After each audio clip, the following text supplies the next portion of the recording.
Good morning, praise the Lord. శుభోదయం, అనుదిన ఆహారం అనే ఈ ఆధ్యాత్మికమైన కార్యక్రమానికి సుస్వాగతం. మనుషుడు రొట్టె వలన కాదు, దేవుని నోట నుండి వచ్చు ప్రతి మాట వలన జీవించును. ఈరోజు దేవుని యొక్క వాక్య ఆత్మీయ ఆహారము కీర్తనల గ్రంథము 37 అధ్యాయము 13 వచనంలోని 2వ భాగము. వారిని చూచి ఆయన నవ్వుచున్నాడు. సమస్తమును ఎరిగిన దేవుని దృష్టి క్రింద నరుని ప్రవర్తనను చూచిన ఆ పరమ తండ్రి నవ్వుచున్నాడు. నరుడు జ్ఞానినని ఏమైనా చెయ్యగలను అని, నేను ఏది చేసినను సరి అయినదే అన్న ఉద్దేశము భావము కలిగి వెర్రవీగి చేయుచున్న పనులు, జరిగించుచున్న క్రియలు చూచి దేవుడు నవ్వుచున్నాడు. నీతిమంతులపై జరుగుచున్న అఘాయిత్యములు జరిగించుచు భక్తిహీనులైన దుష్టులు నీతిమంతులను బాధిస్తూ పండ్లు కొరుకుచున్న వారికి ఏమీ సంభవించకుండుటను బట్టి మరింతగా వారు చేయుచున్న దుష్టత్వపు క్రియలను పరిశుద్ధుడైన దేవుడు చూచి దేవుని దీర్ఘశాంతమును అర్థం చేసుకొనక ఆయన సత్యమును నీతిని ప్రకటిస్తున్నప్పటికీ తమ హృదయాలను మనసులను కఠినపరుచుకొనుచు వారి కాలము వచ్చుచుండుట ఎరిగిన దేవుడు వారిని చూచి నవ్వుచున్నాడు.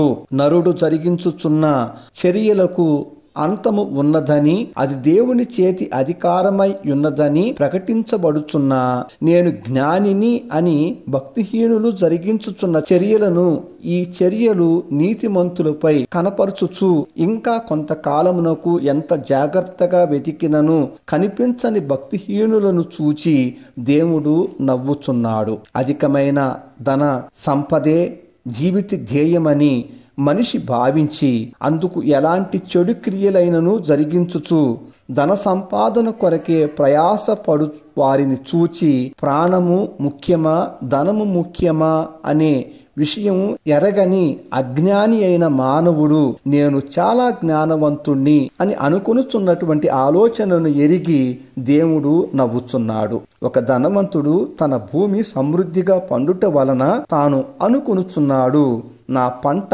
సమకూర్చుకొనుటకు నాకు స్థలము చాలదు, కనుక నేను ఏమి చేయాలి?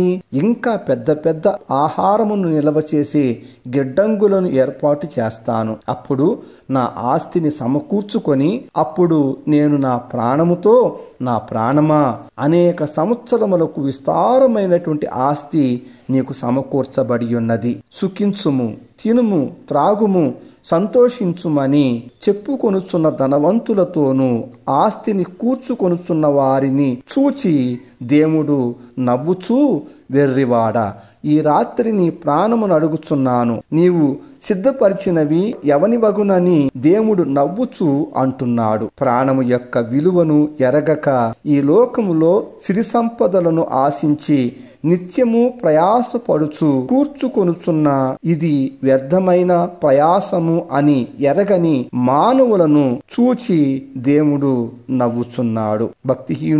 భక్తిహీనతతో ఈ లోక సంబంధమైన ఎదుగుదలను వర్ధిల్లుచున్న దానిని బట్టి గర్వించుచు నీతిని కలిగి నిత్య జీవము కొరకై ప్రయాసపడుచున్న నీతిమంతులైన వారిపై గర్వముతో కోపముతో పండు కొరుకుచు వారు లేకుండా పోవు కాలము వచ్చుచున్నదని దేవుడు, పండ్లు కొరుకుచున్నటువంటి వారు లేకుండా పోవు కాలము వచ్చుచున్నదని దేవుడు ఎరిగిన వాడై వారిని చూచి దేవుడు నవ్వుకొనుచున్నాడు. దేవుని మాటలు ప్రకటించబడుచుండగా వారి చెవులను మూసుకొనుచు ప్రకటిస్తున్న సేవకులపై అవమానిస్తూ హింసించుచున్న వారి యొక్క క్రియలకు తీర్పు ఉన్నదని, దేవుడు తీర్పు తీర్చబోచున్నాడని ఎరగక వెర్రవీగిపోతున్న భక్తిహీనులను చూచి దేవుడు నవ్వుకొనుచున్నాడు.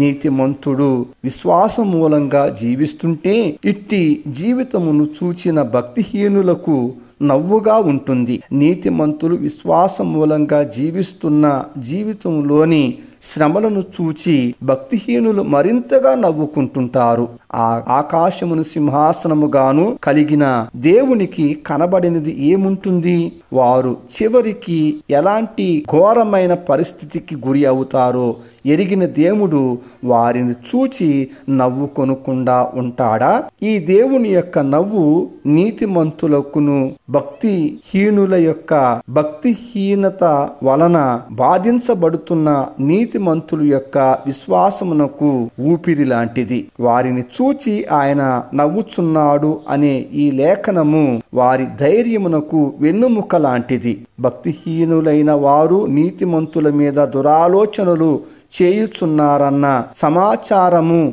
అంతేకాకుండా వారిని చూచి పండ్లు కొరుకుచున్న వారి కోపమును గ్రహించిన నీతిమంతులు వారి యొక్క చర్యలన్నిటినీ ఎదుర్కొనుటకు ఆధారము దేవుడు వారిని చూచి నవ్వుకొనుటయే. ప్రియ శ్రోతలారా, గమనిద్దాం. అదేవనగా తన గ్రంథమందు పరిశుద్ధాత్మ ప్రేరణతో దేవుని దాసుడైన దావీదు ద్వారా పలికిన లేఖనము యొక్క సత్యము ద్వారా నీతిమంతులు పొందవలసిన వారి విశ్వాసములో ఆత్మీయ నిగ్రహమును పొందుట మరియు భక్తిహీనులైన వారిపై దేవుని దృష్టి ఏమయ్యున్నదో గ్రహిద్దాం. దేవునికి ప్రీతికరమైన సేవ చేయుటకు అన్నింటినీ సహించుచు తాళుకొనుచు మన జీవితమును వెలిగించిన ఈ దీపము యొక్క వెలుగును ప్రకాశింపచేయుచు దేవునిని మాత్రమే మహిమపరుద్దాం. ప్రార్థన. ప్రేమ స్వరూపమైనటువంటి మహాకనికరం కలిగిన మా పరలోకపు తండ్రి,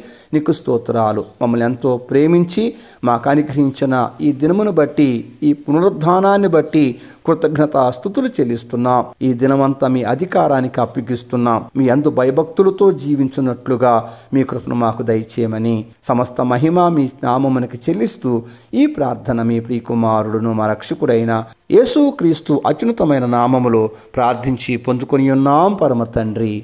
ఆమెన్. తండ్రి, కుమార, పరిశుద్ధాత్మ త్రియేక దేవుని అన్యోన్య సహవాసము సదాకాలము మనకు తోడయుండి నడిపించునుగాక. ఆమెన్. Thank you. ప్రభు పాద సేవలో పాస్టర్ ఉమా జాషువా.